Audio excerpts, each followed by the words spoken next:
This episode is sponsored by Free Market Kids. Join the league of families who are transforming family time into unforgettable Bitcoin learning experiences. With our Hodl Up Bitcoin mining board game, you're not just playing, you're building bridges, creating memories, and unlocking the brilliance of the future one block at a time. Hi, welcome to Bitcoin Homeschoolers. Today we're trying a new format. It is our very first video episode and we hope you like it. We're going to dive in to a very interesting topic that I think a lot of people are talking about these days, which is the proliferation of AI and AI generated things. Yeah, we'll just give it away. What's on our mind is that AI, like a lot of other things, has a lot of misinformation and there's a lot of fear around it. And actually, from a Bitcoin homeschooler perspective, we need to break through that. And this actually is something that we feel passionately should be part of a Bitcoin homeschooling curriculum. Mm-hmm. That was the inspiration for this. This will become the first of a series on AI. It is a very big topic. It has a lot of different implications, and I think it can be really, really impactful for the Bitcoin homeschooling parents out there. Yeah, it's not even a topic that I remotely had any need to cover when my kids were going through school, but now it is not something that you can skip over. So we'll dive in and we'll explore it a little bit. Today is an intro and we'll have follow-up episodes to dive in deeper. So we hope you enjoy. There we go. Enjoy. Okay. Understanding artificial intelligence. Let's start by getting a clearer picture of what it is. I think there's a lot of people out there talking about artificial intelligence as if it's a living thing, as if we're talking about like the movie Terminator, where machines are taking over the world and they are more intelligent than human beings and they enslave human beings in these, human labor garden, like in the Matrix or something. So let's just first and foremost clear up what artificial intelligence actually is. Scott? You're doing it like it's a newscast. Over to you, Tali. Exactly. No, so the thought is this: if this is going to be a topic that we're going to have to hit on multiple times, and part of being able to figure out what to include in your curriculum or not including your curriculum, or the framework you give your kids, like for example your framework for politics or money or anything else, you have to study a little bit yourself to understand. So Tommy and I have started to go down the artificial intelligence rabbit hole, and it's been eye-opening. And actually the slides that we're looking at now, the ones that are coming up, we've edited these, but they started with the initial kind of framework of them actually was from one of the tools that Tali was playing with. The main idea of this entire episode is why this is a critical subject to be taught. So if you're a Bitcoin homeschooler, our opinion is teach AI. Now, what level you do that to, like you can get into that. But part of this is there's a lot of misunderstanding out there. I didn't actually read the article, but supposedly some of the things that were coming out of the White House in terms of guidance happened after Joe Biden watched Mission Impossible, and he clearly has no clue on anything in AI. You have tech giants that have a lot of political clout because of the money that they can bring, and they want to create a whole moat around this. And there's a tremendous amount of just a lack of understanding, rather. I should say there's a lack of understanding of what it really is, and there's a lot of fear. So Hollywood's going to do that. There's a ton of movies we can get into for examples. And the thing about it is, let's peel this onion slowly. Let's dig in a little bit to it. And it's just like any other tool, right? When electricity first came out and people worried about everyone dying and being burned to death and electrocuted and everything else, could you imagine a life without electricity now? So this is something that is a technology. It's advancing quickly. And let's just start with teaching ourselves a little bit about what AI is, and then we can get into it more. But the premise is let's at least understand what this is. Yeah, and as you can see on the slide, we're going to address not only what AI is, but also to really view it as just another advanced tool. So, for example, when cars came out, people who own horses were very upset. It was going to take over jobs like the blacksmith's job, horse Sorry. like carriage drivers, and who the people who make wagons, all that type of stuff. And what they focused on was what they were going to lose rather than to see it as just a new tool that will save them time and energy. So the picture that you see there, even though we're talking about AI, if you look at it, it's a ruler, a pair of scissors, and some thread. Well, if we look at AI like it's anything more than a tool, then of course it brings a lot of fear. But as Scott said before, when electricity first came out, people were very fearful of it because they did not understand it. And so that's what we want to, that's the way we're going to approach this presentation as well as future presentations. Is AI is nothing more than a tool.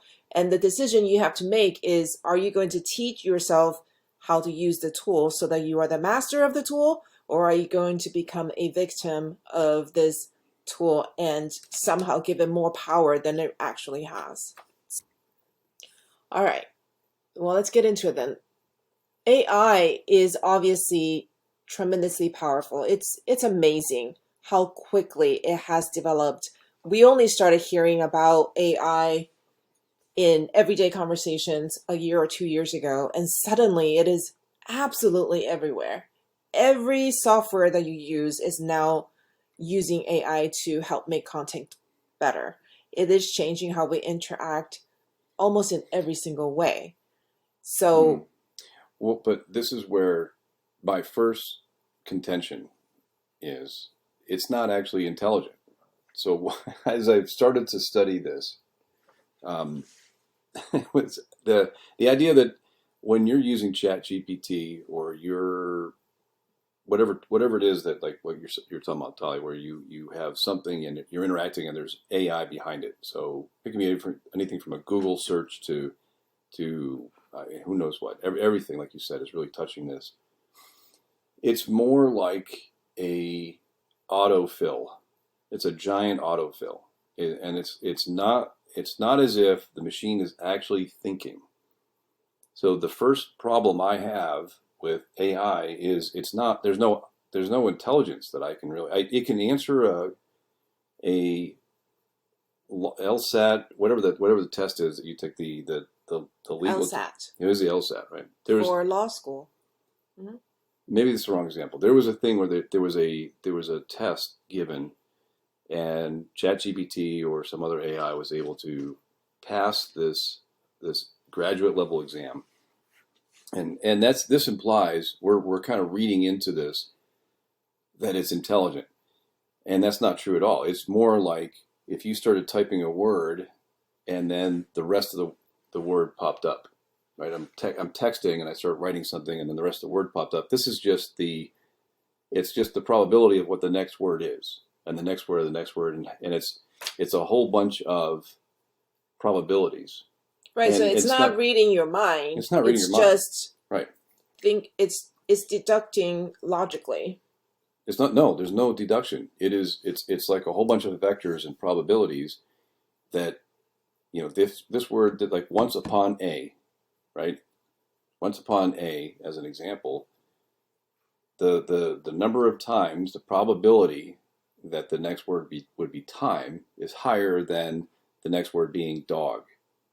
Right? And then it says, okay, and it does it with phrases and it does it with other things as well. I'm not a mathematician. I'm certainly not someone who can program AI, but what I took away from my initial reading and podcasts on AI is it's more like an autofill. And if you think about that, you should relax a little bit. We are not on the verge of Ultron taking over the world, or if you're older like me, Hal from 2001 Space Odyssey, like we're not to the point where this has any kind of general intelligence. This is it's literally a probability tool, and it looks to us like it's really smart because it's able to look at millions or billions or however many pieces of input to give this out. And when people say, well, you have to be careful because AI makes up stuff, like it would make up case study in that example with the thing. Well, technically it makes up 100% of the stuff. It's not just making up some of the stuff. Everything you get is made up. And relax. We're not, this is literally not a thinking machine coming at you and trying to answer this, that it understands what it's, giving you. It's just the probability. So, to me, that's the amazing thing about it. It has so much potential, and we have literally only just started down this path. But that's what I thought of when I first started. When you talk about defining what is AI, well, part of me is saying, well, what is it not? It is not actually a thinking, capable type of entity that's going to take over the world. But anyway, that's my take. Yeah, I think that was definitely one of the things that reassured me in the beginning when I first started hearing about AI, because my first knee-jerk reaction was also fear. Like, oh my gosh, we have kids in college. What are they going to do coming out? We have one daughter who's very interested in art. If AI is taking over art, then that means she will have no job. We have another one that writes songs. And of course, we're hearing people talk about how AI is writing songs and they're winning Grammys and things like that. Like, what does that leave for the human students? And that was my first fear. And when I came across this definition that it is nothing more than a probability generator, it made me relax, because if it's just a probability generator, then that means you've got to have somebody interpreting the data, and that human person cannot be replaced. Right. So, Tali, my thought on this, this is almost just RIP style in terms of how we're addressing this. We should look at, this would be a good episode would be just breaking down what the different levels of the intelligence are as they've been defined and where we're at. So, going forward. Yeah, going forward. No, I mean as a future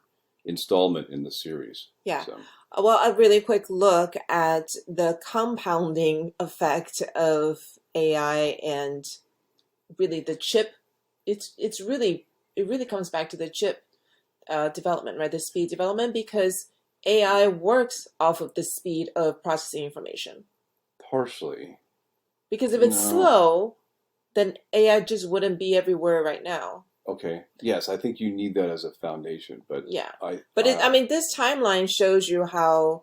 You should read that. Does anybody? Yeah. So in 1956, the term artificial intelligence is coined. So that was in the 1950s, and by 1997, IBM's Deep Blue beats world chess champion Garry Kasparov. So I remember when that story came out. I remember that was such a big deal. And the time between the first, artificial intelligence term came out to when artificial intelligence beat the world chess, which I think in my mind, when you think smart people, you really think people like chess champions. And so it took about 40 years. Yeah. So this is where, again, we're gonna have to do an episode just on what is AI. When you're in the world of chess, a computer is really good at running a lot of calculations and keeping track of them. So in chess, it may be a lot, but there is a finite number of options. And if player X chooses an option, that changes the possibilities each time, right? So the chess, like a chess program, could theoretically look at all the possibilities, and say this is the one that's going to go with. Whereas it's not really intelligent. Well, I think the intelligence thing throws me, and this is not the same. That example is interesting, but it's not the same as what we're seeing with ChatGPT. It's not the same as what we're seeing with DALL-E. they're Right, but that was the beginning. That was 1997. right. But what I want to say is, and I don't know if they actually did this, but when a human chess player is pitted against artificial intelligence, or I'll just call it a computer for simplification, and they test it, and you're like, oh, the computer beat Gary. Moving on, the computer is that smart. But what I think would have been really interesting is if you gave Gary a chance to learn how that program, Deep Blue, works, whether or not Gary with some work could have beaten the AI program. I think that would have been an interesting follow up, but Well, I'm not sure that they did that. I disagree. I think the more interesting thing is this is why AI is actually a tool for good. If you wanted to be a chess champion 30 years ago, and you were trying to get in your reps, if you will, to learn, and you were fortunate enough that your parents could afford to hire a grand champion for you to spend a lot of time with and study, you could get in these repetitions yourself to learn how to play. Today, I can download an app on my phone, and because we have these programs, I can actually be taught. I can actually get the repetitions in and this is the Jeff Booth, as technology is deflationary, at a much lower cost than it would have been 30 years ago. So to me, the more interesting thing of that is the potential of AI as a tool and what Yes, it means for learning. yes, definitely as a tool. And I want to reference the book that we talked about in last week's episode, The Art of Learning by Josh Watkins, when he speaks about his experience facing off at the World Chess Championships. A lot of it comes down to mind games. And when you're working against a computer, it is neutral, always emotionally neutral, and you are honing your technical abilities for sure, but there's an element that can never be replaced by machine, which is that human reaction element. So he said that when the top chess players face off, they both, like when you're talking about they're playing for first place, they've gone through every round. When they're playing for first place, what sets the champion apart from the loser is just their ability to keep their cool or to detect minute emotional shifts in their opponent, and that's how they beat the other person, not necessarily because they are technically more superior. So going back to what you said, AI is still just a tool, and if you use it to your advantage, then you have the power. But if you give it some like unreal expectation that it can somehow replace an actual human being, honing your chess skills, then I think we miss the point. Yeah. So is there anything else on this, the milestone discussion that you Well, I want mean, to, it you want went to talk? from, yeah, so it went from 1997 to 2011. So that's what, like 14 years later. And now they're talking about IBM Watson wins Jeopardy against human champions. So again, the AI programming is doing the data analysis. And in those two cases, in 1997 and 2011, they basically were used to demonstrate how powerful they are and how smart they are.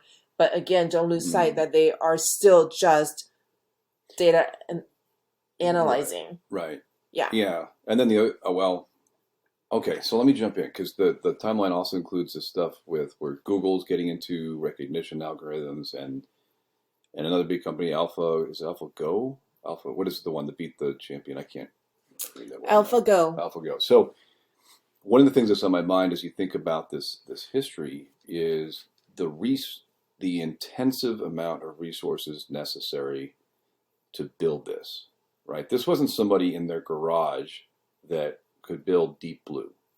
We're talking about IBM, right? And then you fast forward to the recognition stuff that Google was doing. Like you're talking big tech. And one of the things that I think we talk about, we might bring this up again later, but as technology continues to develop at the pace it's developing, it's also getting cheaper. So not only are the chips faster and the computers can hold more, your servers or whatever you're using But actually, there is a trend that is towards decentralization. And one of the episodes that I listened to, it's a resource I recommend to those that want to go deep on this. Guy Swan now has a separate podcast just on AI. It's called AI Unchained. And one of the very interesting points that he made was that AI is actually, it tends towards decentralization.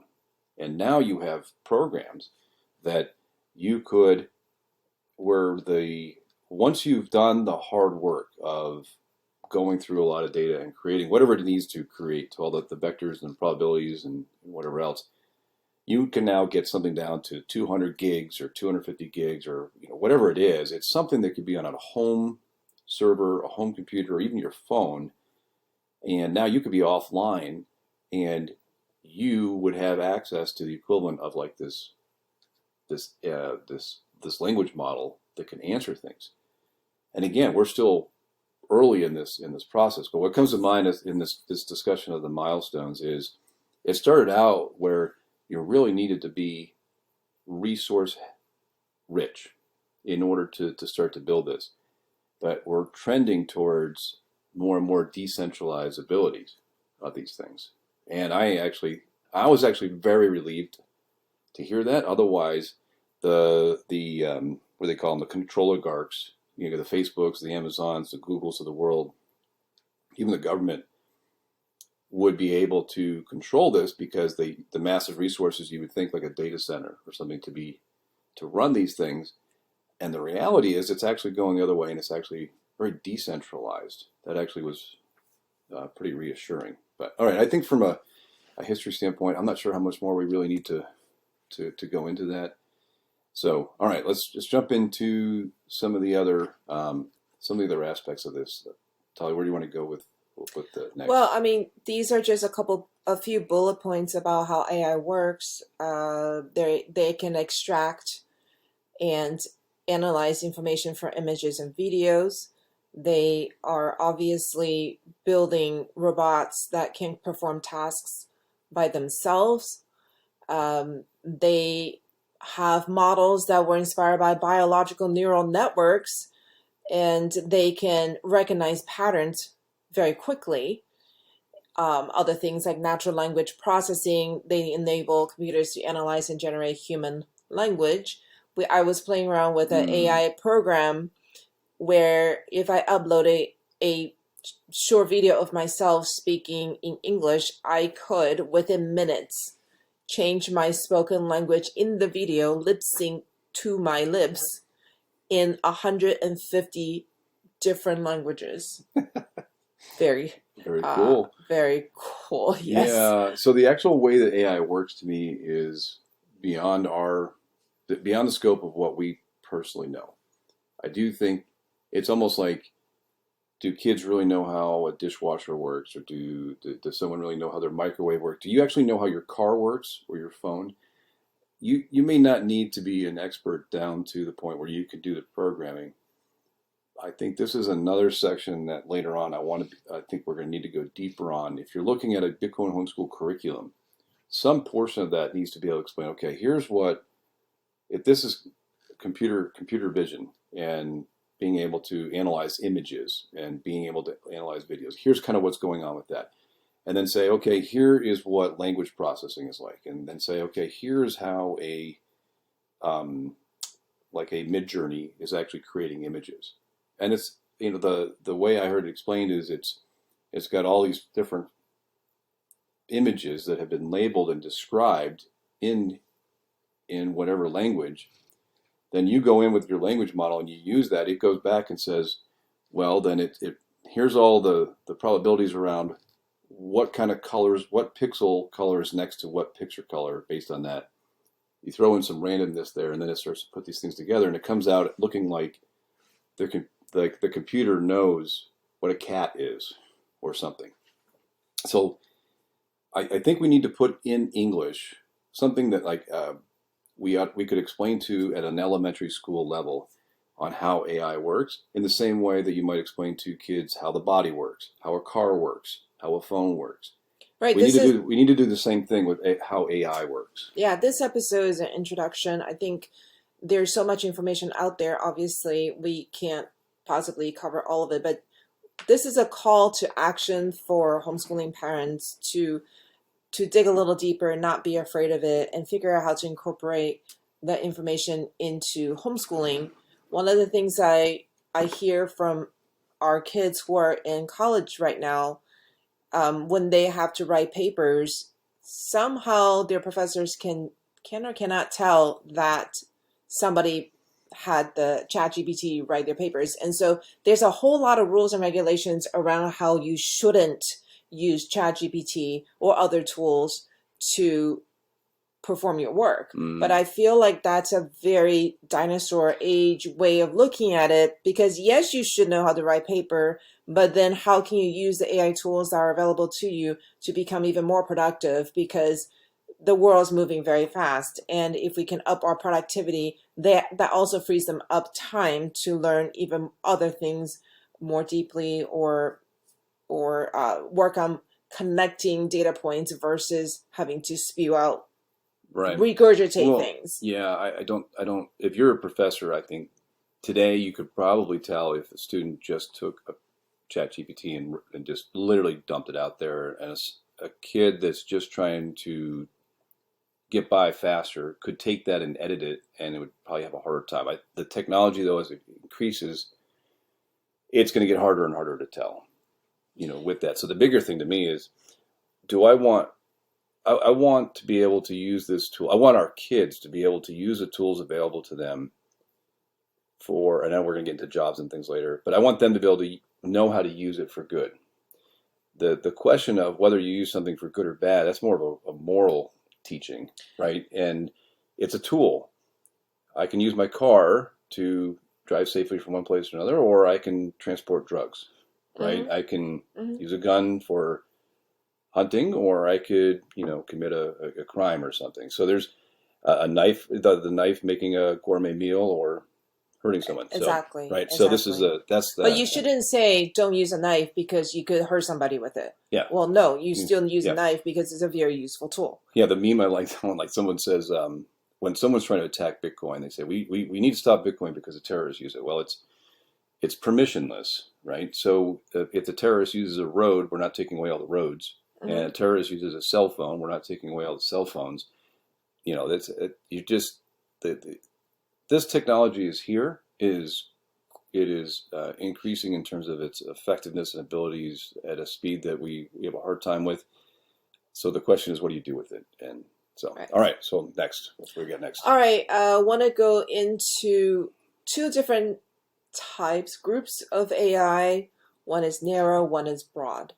An example of a narrow AI is, for example, a program that was trained specifically to spot something out of a group of things. So, for example, if you had a picture of Waldo and you trained your AI to spot Waldo, and that is the only information that you put into that algorithm, then that algorithm can spot Waldo faster than people and a general broad algorithm can, because that's all they know. Or if you program it to identify, you were mentioning before, cancer cells, well, if that's the only thing they know and that's the only information they're processing through, they can do that very, very quickly. Now, that doesn't take into account anything else. So the example that we were talking about before about cancer, my rebuttal to you about using something like this, like AI to identify that, or as a diagnosis tool, or as a whatever in the medical field, we are realizing more and more that the human body requires a holistic approach to treatment of different ailments. And so if you have a bot that just identifies the cells, it doesn't mean that he then has that algorithm has the answer to how to make you better, but it does make the diagnosis much faster, and then you can move on to the other holistic stuff that you can do to treat. Right, two different things. One is, so the point that narrow and general, or narrow and broad, are two different ways of kind of categorizing AI tools. Mm-hmm. And the way I would if I could summarize what you're saying, is that even after you have that, the fact that AI can spot maybe from X-rays or scans or whatever, can spot cancer more reliably and faster than a human can. That's great, but you still now people can move on and start working on the diagnosis better, And the right? treatment. And the treatment, right? Plan, So now yeah. you've leveraged AI to do something better than humans can do, Faster. and now you can get to the next stage. Right. So that's an example of using AI as a tool for your benefit. Mm. If we were to use a broad AI like a chat GPT and say, hey, look at these pictures, or Gemini or whatever, Google's new AI tool coming out. If you say, hey, look at this picture, is it cancerous? It's going to have to process through a lot of information, most of them irrelevant, to make that determination, and it may or may not be correct. And so in that sense, the more narrow programmed AI would be a more efficient tool versus a broad, because we always think, bigger data is better, but it's not necessarily so. Right. Okay. So the key point just is there's different types of AI that they can be adjusted to very specific needs, or they can be adjusted to be very broad. Mm-hmm. And they both have different. It depends on the data set that is put in there. I think it has a different. I think yes, how you train it. I think it has to do with what's the use case or what you're trying to use it for. So, okay, great. Which is a great lead into AI applications. Some of the kind of things that you can do with this. So, being able to detect fraud, that's great. The healthcare stuff we've already talked about. Well, virtual assistants, AI powers virtual assistants like Siri and Alexa, and I must say that they are very useful, but they make a lot of mistakes as well. So it's a tool. Self-driving cars, I know that there's lots of places testing it. Tesla has self-driving mode, but only working in certain types of environment. You have the self-parking car, like parallel parking. You just push a button and take your hands off the wheel type thing. So they can be very, very useful and very practical.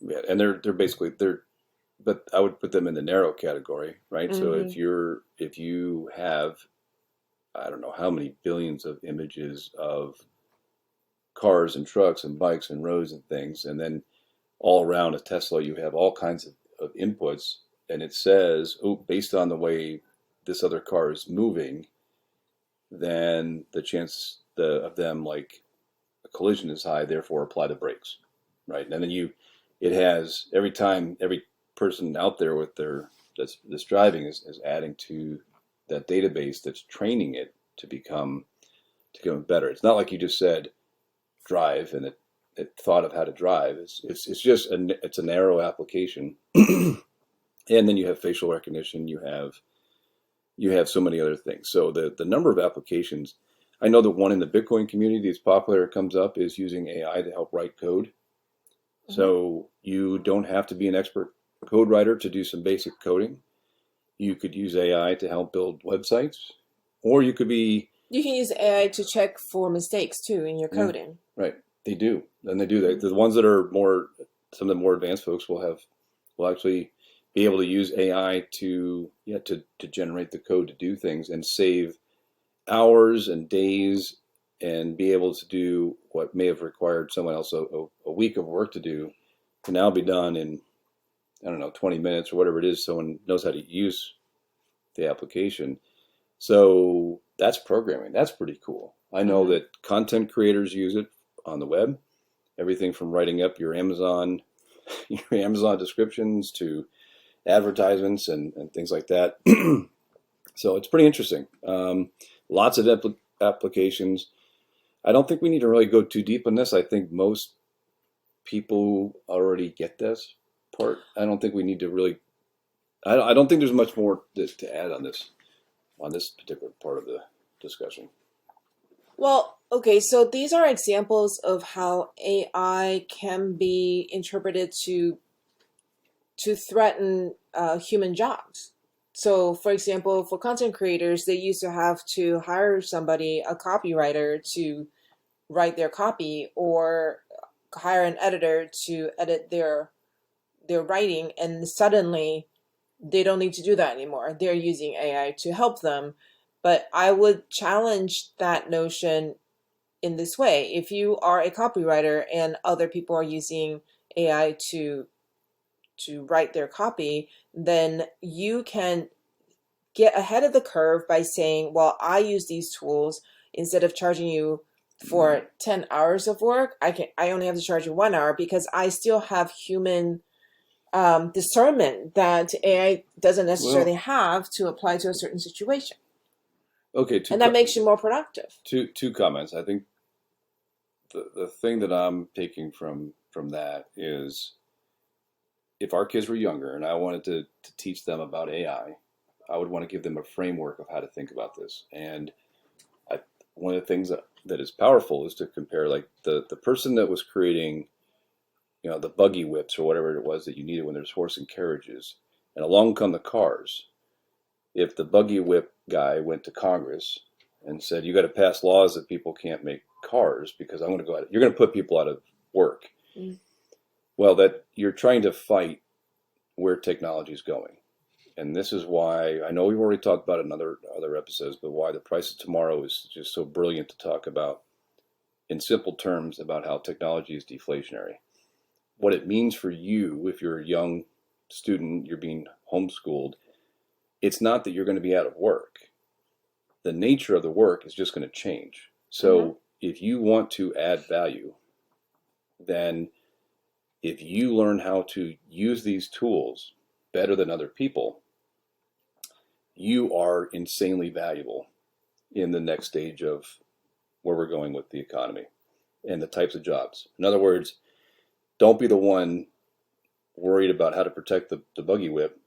Be the one who's learning how to be a mechanic on the car, right? Depending on what I think I'm trying to figure out the right way of saying it. To me, it's the framework of thinking about what this means.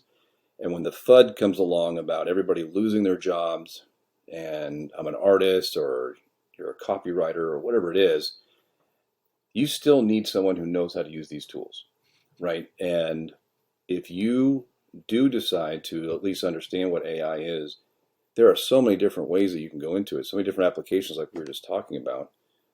It is a world of opportunity for you. It should not be feared. It should be looked at as, how do I use this tool for myself and what I want to do? What's And going to get make me even further. and make it even and further, as opposed to trying to fight the fact that technology, because you're not going to stop technology from improving. Government regulators and things like that, they might be able to try to put up some artificial moats temporarily, but ultimately they can't stop the advancement of where the technology is going. It's a much healthier approach to say, well, in a free market, when you have something new, then it's going to open up new types of jobs and new types of things for people to work on that we can't even imagine today. Yep. It's an actually really good thing. So, oh, look at that. So the next slide, actually, we in our notes talked about that. There's going to be a lot of jobs that are going to really benefit from people who know how to use AI. Yeah, so I'll just give another example. So we had a friend who worked for Ford, and his job was, he was on the assembly line, and his shoulder was constantly injured because of the repetitiveness of the job. And it was causing him so much pain. And if that part of the job was automated by AI somehow, and he was able to do something different that the AI couldn't do, he would be a happier employee. And it's just like AI, it kind of like the cars, they, when people say, oh, you're going to take away the jobs of the buggy drivers. Well, buggy drivers had a really tough life. They were out there in rain and snow and cold and wind, and it was miserable. But if they had a car, they get to sit on the inside. Maybe they become car drivers. And so it's just a different way of looking at it. And also what you mentioned, the new AI related professions created, we can't even begin to imagine what those are. For example, 10, 15 years ago, when our boys were really interested in Minecraft, and all the little boys were on YouTube, recording themselves playing. And I was like, what are you doing? Your brain is going to melt into butter, and it's a complete waste of your time. You need to go and study something more important, and so that you can get a better job, going to when you get older. And suddenly you have all these young millionaires, and what were they doing? They were playing Minecraft on YouTube. So different how are world. we? Yeah. So those professions, there was no way that we could have anticipated that possibility. So this is the double-edged sword of the impact in terms of society, because if you're China and you want to monitor where people are spending their money, and now, like, I know I use a Garmin because I want to monitor my sleep. Well, just if they have access to your sleep data, they know when you go to bed, they know your GPS, they know where you drive, they have your financial records, so they know what you eat. It's really scary. And if you tie that license plate recognition, facial recognition, if you use all of that together, these tools of AI could be used in a 1984 type of total control scenario. Mm-hmm. So it's actually another reason that we really didn't even intend to get to, at least I didn't intend to get to in this thing, and that is we actually need people to be aware of these things so they can respond appropriately. Mm-hmm. The government saying that they're going to protect us and make sure there's no harmful speech and all those other things, it's always going to lead to the opposite, just like things like the Patriot Act and things like now. And we hear all these different abuses. So there are risks of this tool being used in very bad ways because it's just a powerful tool. Mm-hmm. And another thing that needs to be taught to our kids is this context about, this gets back to the more freedom-oriented ideas of Bitcoin and the Constitution, the different amendments, right? I mean, this is, when we talk about the First Amendment, the Fourth Amendment, other things like this, we just need to understand that this is a really powerful tool. It can do a lot of good.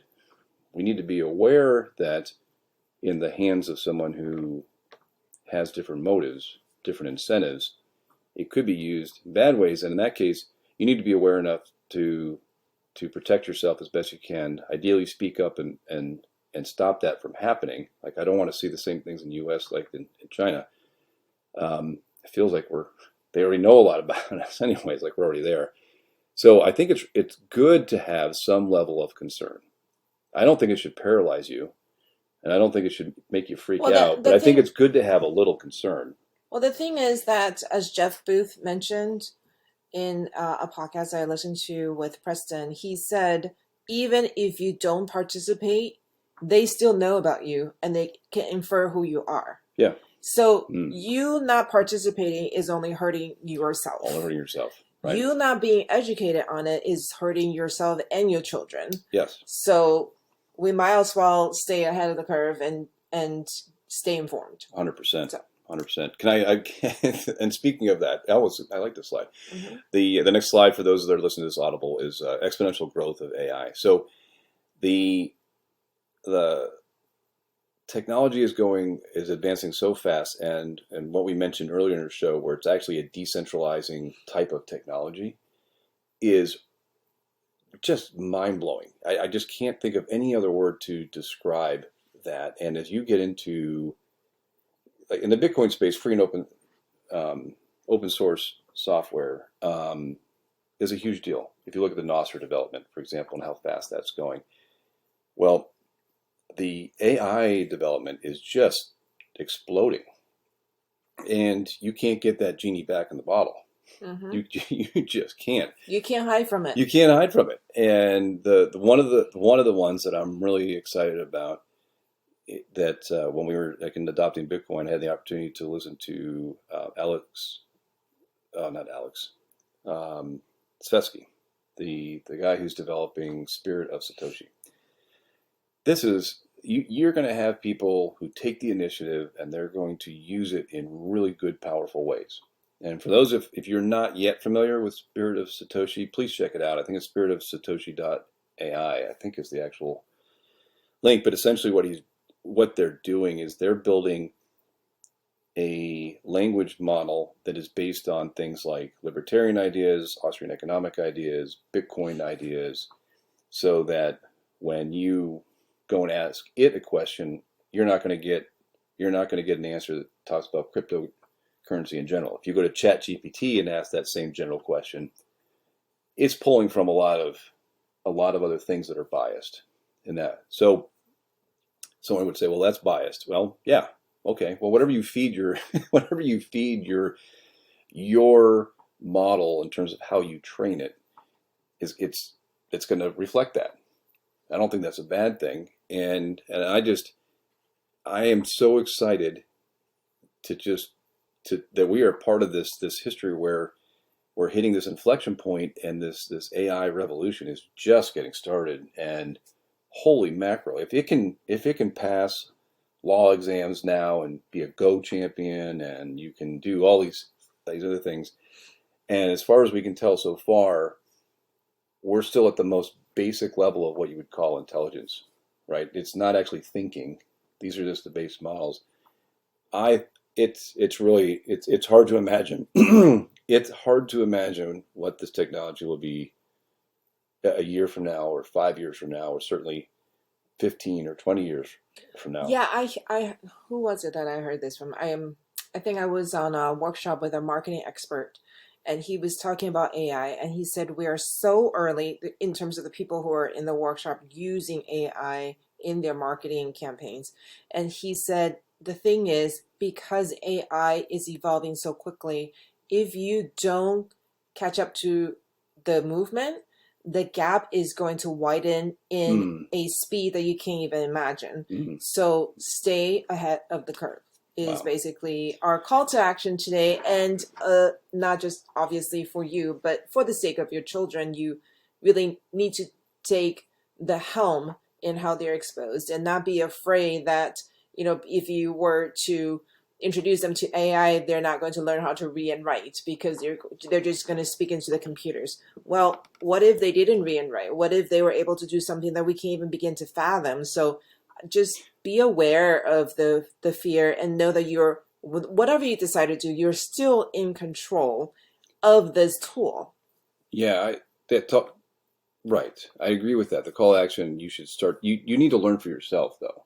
And learn through them. I remember this was an example from about, I don't know, maybe 6 months ago.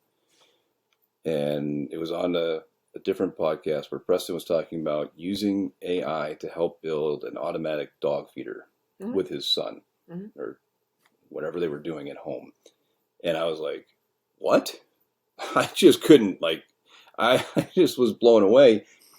And it wasn't like you have Jarvis there, but if you're at home, I'm starting to do this now. I'm only just starting. If I have an issue with something, instead of going to Google, I'll go to ChatGPT and I'll ask. And it could be like a home project, it could be a programming project, it could be, I don't know. It's just fascinating. And so the call to action is, as you were saying, like your framework, and open-minded, and try to learn this stuff. You don't have to go and get a degree or take formal classes or that. You just pick something and just go play with it. So to me, the way I interpret your call to action would be like this. There are dozens of image creation types of basically language to image tools out there now. There are tools for videos. There are just general language models that can answer questions. Just pick one and go try it out, and actually just get some experience. Just have fun with it. Has fun with it. Maybe align it with somebody's interests. So if your definitely align it with their interests, right? If your kid is interested in a certain thing, if your kid is very visual, maybe that child would be better off with whichever, it's Dolly or Midjourney or whatever the others are now. If it's someone who really, I don't know, maybe they're very technical, maybe they're very engineering oriented. Well, pick a technical project. Go build something like an automatic dog feeder, and use AI to be your coach on what do I need to account for a display? What do I need to account for in design, and et cetera, like that. I mean, but to me, I think it's going to sound overwhelming when you say this is how much stuff is going, how fast it is. Well, this is just an intro. No, We're I know. going to have follow-up presentations. Right. Right. But you're saying the call to action is you need to get started on this. And what I'm trying to say in a long-winded way is it doesn't have to be the whole thing. Just pick something small and go play with it. There's a lot of free versions of things out there. Well, are we going to list them here, or are we going to go into examples down the road? No. Because we're already at 50 minutes. No, I mean, we're going to tell them to go use ChatGPT. Are we telling them to go use Beautiful.ai? Like, there are so many out there. I don't think so. I think today's purpose was why include it. Right. So I think we're done. Okay.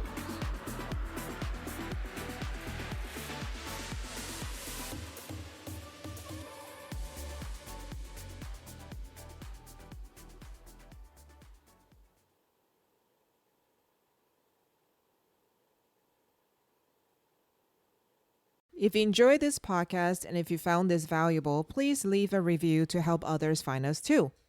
For those who prefer zapping sats, we love those too. We're on Fountain, we're on Noster, and we're on Orange Pill app. Also, I host a women's only Bitcoin podcast called Orange Hatter. And the mission of that podcast is to reach pre-coiner women. So if you know of someone in your life that you would like to introduce Bitcoin to, check it out. So Tali and I also don't have sponsors for this show. We are trying to build and run Free Market Kids. You can check out our products at freemarketkids.com. This includes the Bitcoin mining game HODL Up, which is a great introduction to Bitcoin. The school edition of HODL Up is always available. We also have the 2024 Halving Edition. It's going to be super deluxe. Very excited to roll it out. It is available on pre-sale at a 21% discount. Until next time, happy hodling.